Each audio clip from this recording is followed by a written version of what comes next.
السلام عليكم ورحمة الله وبركاته. دعوة كبر اللغة الإنجليزية سفودت.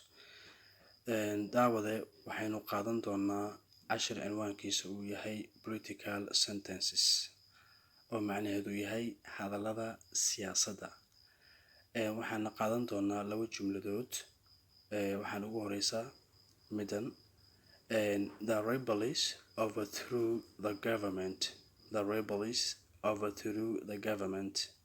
oo macnaheedu yahay falaagadu waxay afgembiyeen dowladda. Mida labaad, the president imposed a curfew. Madaxweynuhu wuxuu soo rogay bandow. The president aan ku celiyo, the president imposed a curfew oo macnaheedu yahay ayadana madaxweynuhu wuxuu soo rogay bandow.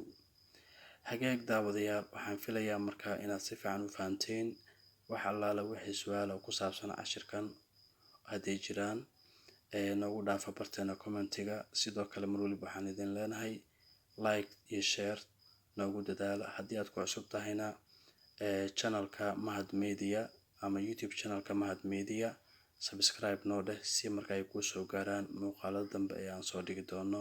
mahadsanidin.